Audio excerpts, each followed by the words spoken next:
the first place award, the Olympia gold medal, the check for $50,000, and the title of 2022 Classic Physique Olympia champion to our winner.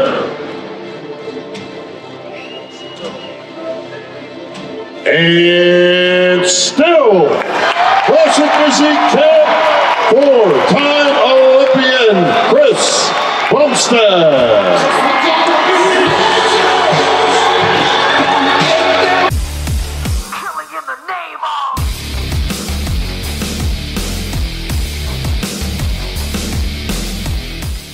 Bonjour à tous, bienvenue sur Moss Musculaire, j'espère que vous allez bien. Et donc comme promis, on se retrouve aujourd'hui pour les prédictions classiques physiques. Prédictions qui vont être extrêmement difficiles à faire, bien plus compliquées pour moi qu'en open bodybuilding. Pour deux raisons, la première étant qu'il y a beaucoup plus d'athlètes en classique. Ici on a 39 athlètes qui participeront donc à Olympia. Et alors c'est déjà beaucoup moins que l'année passée où il y avait plus de 60 athlètes. Ça reste quand même énorme, sachant que uniquement 15 d'entre eux seront classés, donc uniquement 15 d'entre eux recevront une place, tout le reste sera classé 16e et uniquement 15 d'entre eux donc pourront aussi faire leur routine personnelle. Donc voilà, moi je trouve ça un petit peu dommage finalement de faire venir presque 40 types, les faire se préparer, faire une diète, prendre un hôtel, etc. Enfin c'est aussi énormément de gestion, 40 athlètes, pour que finalement on n'en retire que 15 pour les finales. Donc voilà, pour moi c'est un petit problème qu'il y a pour le moment en classique physique. Maintenant c'est en partie à cause du fait que les promoteurs mettent beaucoup plus en avant cette catégorie, car ça amène beaucoup plus de personnes aux compétitions. Pareil pour le men's physique, ils font aussi la même chose, ils mettent plus en avant men's et classique, simplement parce qu'il y a plus de personnes qui viendront voir la compète, plutôt que s'il y a open et 212. Donc ça pourrait peut-être être bien si l'année prochaine ils limitent tout simplement le nombre en fait de compétitions classiques physiques pour les promoteurs. D'un côté c'est pratique pour l'Olympia, pour l'organisation, d'un autre côté c'est pas hyper productif pour les promoteurs parce que du coup ils perdent une des plus grosses catégories et du coup c'est aussi de l'argent perdu pour eux parce que ça fait aussi moins de spectateurs. Donc voilà. Enfin bref, ça c'était une petite partie donc sur la catégorie en général. On fera une autre vidéo, on parlera un petit peu finalement de l'évolution classique physique, des petits problèmes qu'il y a dans cette caté. Et donc sans plus attendre, on commence les prédictions du top 10. Et à la 10e place, j'ai placé Maxime Yedes. Alors bon, il fallait bien mettre un français dans ce top, donc j'ai mis Maxime. Alors maintenant, une fois de plus, cette 10e place, elle est très difficile à définir. Il y a énormément d'athlètes qui pourraient avoir cette 10e place.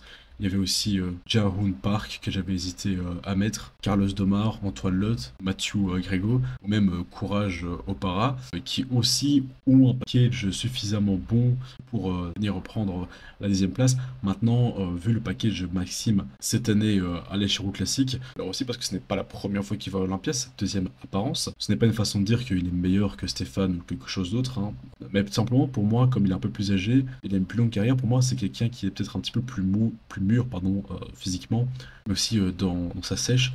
Ici il a une condition qui était au top, il a plus qu'amélioré son dos, on dirait presque un point fort maintenant comparé à sa dernière apparition à Olympia. Et pareil pour le posing, ses poses il a extrêmement bien travaillé son posing, son contrôle sur sa section médiane abdominale, c'est aussi très bien amélioré. Maintenant il a très bon contrôle sur ses abdos, sur son vacuum, sur sa respiration même. Donc je pense que c'est possible que Maxime se place aussi haut, et je le souhaite pour lui. Je souhaiterais même qu'il se place plus haut, mais je vais pas non plus commencer à faire des prédictions trop folles, bien que ce serait génial. On a un Français qui se place encore plus haut que 10e à l'Olympia. La 9e place, j'ai mis Diego Classique. Alors pourquoi Diego? Tout simplement parce que pour moi, il ressemble un petit peu à une fusion entre Chris Bumstead et Ruff Diesel. Si tu devais définir la catégorie classique physique avec uniquement deux athlètes, pour moi tu prends Ruff, tu prends Chris Bumstead, tu montes ça à n'importe qui, tu dis c'est ça classique. Je pense que la personne comprend assez rapidement de quoi on parle. Et Diego Classique, c'est vraiment une fusion entre les deux. Il a non seulement donc les insertions très classiques comme Bumstead a finalement, c'est-à-dire des bras un peu plus courts, un biceps triceps court avec un meilleur pic quand même que Chris, une cage thoracique très grosse, des pecs très longs, des dorsaux qui descendent très bas mais avec des grands ronds très bien développés, une belle frame en X, un vacuum parfait, des trapèzes longs. Finalement, tout ce qui manque, c'est un petit peu de masse externe et de masse dans les triceps. en sachant que au moment où il s'est qualifié pour Olympia, il n'y avait pas encore eu le changement de règles pour Olympia, et donc il peut toujours peser 3 kilos de plus par rapport aux photos que vous voyez là maintenant. Donc je pense que si Diego vient avec une condition comme il a déjà affiché, une condition un petit peu à la Rough Diesel, pourrait très bien casser le top 10, prendre la 9e place. Maintenant, c'est aussi la première fois qu'il participe à Olympia, donc ce serait aussi possible qu'il se place pas du tout dans ce top 15. Maintenant, vu le package qu'il ramène, pour moi, c'est tout à fait possible. Ensuite, il y a la 8e place. Alors là, ici, on va parler de 8e et 7e place un peu en même temps, parce que c'est un petit peu difficile pour moi de départager. Mais voilà, moi j'ai mis Fabio Junior, donc le Brésilien que vous avez vu à Dubaï, on avait parlé de lui sur la chaîne. Moi, je l'ai mis 8e parce que je trouve qu'il n'a pas une shape très classique. Je trouve qu'il manque pas mal de vastes externes, les insertions très très basses. Quand il contracte ses jambes, j'ai l'impression qu'il arrive uniquement à contracter l'intérieur de la cuisse ou l'extérieur, et je le vois très rarement arriver à contracter l'ensemble du quadriceps, un peu bizarre. Et donc pour moi, je trouve que comme bodybuilder, il est très très bon, très big, et il a une belle shape X. Maintenant, pour du classique, je trouve que vraiment, il n'a pas le physique qui représenterait la catégorie. Certes, il a un dos monstrueux et super massif. Maintenant, quand tu regardes en face, on dirait un peu genre un mass monster dans les classiques. Donc c'est pour ça que je l'ai mis 8ème derrière Wesley Vissers. Pourtant, il a battu Wesley à Dubaï, mais pour moi, c'était un peu une erreur. Je pense que Wesley aurait dû se placer devant lui. Wesley fait beaucoup plus classique que Fabio. Il est excellent de face, il est parfait. Son seul problème, c'est qu'il a un gros trou dans le milieu du dos, les dorsaux beaucoup trop hauts. Alors, il a énormément travaillé là-dessus, il travaille fortement sur le bas du haut dorsal, mais bon, une insertion, tu peux pas la changer. Si t'as des insertions hautes, bon bah voilà quoi, t'es foutu. Et le truc, c'est que par contre, au niveau de sa sèche, il arrive à venir très sec, mais il n'arrive pas à avoir une définition extrême dans le bas du dos, au niveau de la ceinture lombaire et des extenseurs de la colonne. Ce qui fait que bah, on voit ce trou où il n'y a pas de détails. Maintenant, s'il y avait plus de détails dans cette partie-là, peut-être qu'il pourrait arriver à se placer un peu plus haut, mais avec les muscles assez courts qu'il possède dans le dos, ça va être un petit peu difficile pour lui de se placer plus haut que ça. Eux deux, je les ai mis là, entre la 7e et la 8e place. Si on suit Baye, Wesley sera 8e et Fabio 7e. Maintenant, si on suit mon avis à moi, ce sera l'inverse. Ensuite, donc à la 6e place, Mike Summerfield, donc, qui a fait 5e l'an passé. Il a un physique très en X, il a un haut du corps qui est très compact et très rempli. Et malgré le fait qu'il a des jambes très longues, elles sont aussi extrêmement bien développées et très bien remplies. Donc finalement, il n'a pas vraiment de points faibles. Il a un physique très très équilibré globalement, mais je trouve que son physique manque un petit peu de personnalité. Je sais pas trop si vous voulez ce que je veux dire, mais il manque un peu de flow, de wow. Enfin, il est bien, mais pour moi, il n'est pas incroyable. Et honnêtement, je l'ai placé dans le top 5 uniquement parce que l'année passée, dans ce top 6, pardon, uniquement parce que l'an dernier, ils l'ont mis 5e. Maintenant, ça tenait que à moi. Je le verrais pas dans le top 10. Je trouve qu'il y a d'autres physiques bien plus intéressants à voir dans le top 10 que le sien. Et vu ses récents updates, il a l'air d'avoir bien développé encore un peu plus ses cuisses et ses vastes externes, d'avoir aussi bien fait gonfler pardon, ses bras et ses épaules. Donc je pense qu'il va revenir avec un package plus ou moins similaire à celui qu'il a ramené à l'Olympia l'année passée, mais juste un peu plus massif, étant donné qu'il peut aussi rajouter 2,5 kg là-dessus. Alors à la 4e place, j'ai mis Brian Asley, comme l'an dernier. Là, il a 43 ans, je pense que ça doit être le plus vieux sur la line-up cette année. Pour moi, de dos, il est juste magnifique, il est monstrueux, presque imbattable. Le seul qui peut venir le battre de dos, pour moi, c'est Chris. Alors au début, il avait pensé à passer en 212, mais avec le changement de poids, il a décidé donc de revenir en classique physique pour essayer, pour voir est-ce qu'il peut remonter dans le classement avec ses 3 kilos en plus. Alors moi, je suis extrêmement fan de Brian, donc si ça tenait qu'à moi, il pourrait remonter dans le top 3 si c'était moi qui jugeais.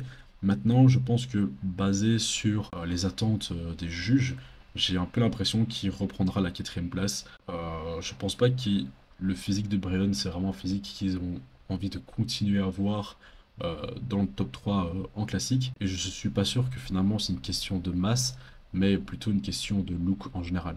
Surtout que finalement sur les poses de face, que ce soit en pose relâchée, en lat spread de face, etc., bon bah il se fait quand même assez facilement battre par un Urs Kelsinski, qui lui aussi a cet avantage de pouvoir rajouter de la masse. Donc je vois pas en quoi le fait de rajouter de la masse pour Brian, finalement, va beaucoup plus l'avantager comparé à eux deux. Ça aurait peut-être pu l'avantager face à Chris Bumstead il y a quelques années, mais c'est peut-être un petit peu trop tard. Et donc à la 4e place, j'ai mis Urs Kelsinski.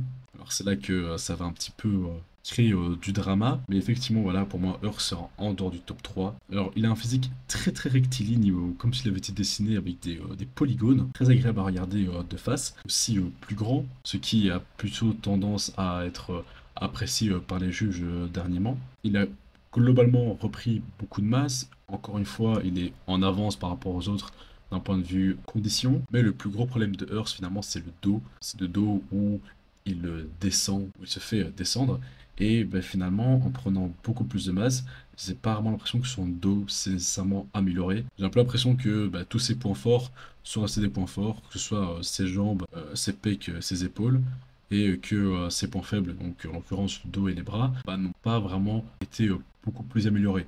Alors, il a probablement dû prendre du dos et des bras, mais en fait, il a pris partout, globalement, et ses points faibles, du coup, bah, sont restés des points faibles, et ses points forts sont restés des points forts. Moi, j'aurais bien voulu voir Earth avec un bien meilleur dos. C'est pour ça que je le mets à la 4ème position. À la 3ème position, alors là aussi, ça va faire du drama, on va me dire, mais Karim, mais qu'est-ce que tu racontes Ramon 3ème, mais t'es fou. Pourtant, lui et Chris Bumstead, ils étaient hyper proches l'an dernier. Alors, déjà, premièrement, pas du tout. Je trouvais que Chris l'explosait sur toutes les poses. J'ai toujours pas compris pourquoi ils ont ramené Ramon et Chris Bumstead pour faire un pose down à la fin. Parce que clairement, Chris avait le dessus, que ce soit en condition. Enfin, quand tu vois les fesses de Chris, elles sont genre mais 1000 fois plus striées que celles de Ramon. Chris pose beaucoup mieux que lui. Ramon a vraiment beaucoup de mal à poser correctement. Et même juste en équilibre, le physique de Ramon n'est pas très symétrique, il n'est pas très équilibré. Et en plus, avec ses poses, bah, ça s'arrange pas. Son dos, il manque énormément de grand dorsal. Et il a des avant-bras monstrueux. Et étant donné qu'on voit pas beaucoup de grosses updates de Ramon dernièrement, j'ai un peu l'impression qu'il va venir avec un truc plutôt similaire à ça.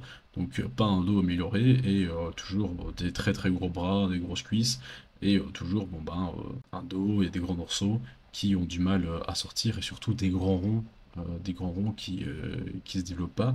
Alors s'il améliore son posing, peut-être qu'il pourrait reprendre la 2ème place, hein. Maintenant c'est possible qu'il le mette 2ème, simplement parce qu'à l'Olympia j'ai un peu l'impression que ils veulent créer une genre de rivalité Chris-Ramon, parce que Ramon a une énorme fanbase au Brésil, et que c'est possible qu'ils le prennent très très mal, qu'ils prennent la 3ème place. Maintenant, ce serait plutôt entre guillemets politique de faire ça pour moi. C'est un avis un petit peu tranché, et je suis d'ailleurs très curieux d'entendre votre avis sur la question dans les commentaires. Alors, à la 2ème place, j'ai mis du coup Ruff Diesel. Ruff qui a fait 6ème l'an dernier, mais qui là cette année est hyper confiant, qui est venu avec une condition de malade, non seulement à Dubaï, mais aussi ici au Legion Sport Festival. Et clairement, bon, bah, il a dominé les 2 compétitions. Il a toujours eu un physique très équilibré, bien qu'il a toujours manqué un petit peu de bras. Mais là ici, il est plus volumineux que l'an dernier et beaucoup plus sec. Donc je pense qu'il pourrait reprendre la 2ème place. Faut pas oublier que Ruff a déjà fait 2 fois 2ème, hein. Il a déjà battu Earth et Ramondino. Et je pense qu'il peut encore le refaire cette année. Donc ne soyez pas surpris si vous voyez Ruff Diesel prendre la 2ème place, pardon. Simplement parce qu'avec le physique qu'il a en ce moment, qui est incroyable, c'est plus que possible et plus que probable même qu'il reprenne cette 2ème place. Et donc comme vous l'avez compris, si vous avez bien suivi, à la première place, j'ai simplement mis Chris Bumstead. Alors bon, c'est un petit peu difficile d'argumenter contre Chris, hein, je vais essayer de rester objectif, mais bon, 4 fois champion Olympia, probablement 5ème cette année. Ici, il a eu 1 an avec Annie Rainbow, pas juste quelques semaines, mais 1 an complet avec lui pour améliorer le physique. D'un point de vue condition, il a l'air d'être plus ou moins là où il faut pour 3 semaines et demie, sachant que Chris, c'est un peu toujours comme ça chaque année, il s'y met un petit peu en retard, et après sur la fin, il sèche comme jamais, et il arrive avec une condition de malade, comme on l'a vu d'ailleurs avec Maxime cette année à Lille. Donc pour moi, je pense que Chris va reprendre le titre une 5ème fois. Alors je vois beaucoup de choses qui tournent un petit peu sur son biceps, qui serait endommagé, etc. Alors bon, déjà qu'il a gagné l'année passée avec un biceps endommagé, enflammé, gonflé, dû à une déchirure partielle la veille ou quelques jours avant Olympia. Mais je pense que même avec ça, il pourrait reprendre le titre assez facilement, simplement parce que bah, déjà, ça n'impacte pas plus que ça son physique, parce que déjà de base, il n'est pas connu pour ses biceps. Et en plus, la plupart des poses, finalement, ce biceps-là, on le voit pas trop. Et bah, le reste de son physique est déjà tellement des années-lumière les autres, que je pense que même avec ça, que même avec ce petit handicap, il peut quand même toujours garder une longueur d'avance. Donc voilà, vous avez mon top 10 ici. Je vous fais un petit rappel, hein, Maxime 10e, Diego Classic 9e, Fabio Junior 8e, Wesley Vissers 7e, Mike Summerfield 6e, Byron Astley 5e, Horst Kalsinski 4e, Ramondino 3e, Ruff Diesel 2e et Chris Bumstead 1er. N'hésitez pas à me dire si vous êtes d'accord avec moi dans les commentaires, à mettre aussi votre top 10, hein, si vous voulez mettre votre top 6 à Olympia en classique physique. N'hésitez pas aussi à aller regarder mon autre vidéo donc, sur la catégorie Open, où j'ai aussi donc, fait un top 10. Olympia sera dans 3 semaines et demie maintenant. Donc si vous voulez rien manquer sur les news du bodybuilding, si vous voulez rien manquer sur toutes les news liées au Mister Olympia, ainsi que les retours directs après la compétition, n'hésitez pas à vous abonner à la chaîne, à cliquer sur la cloche. C'était Karim de Moss Musclar, à bientôt, ciao.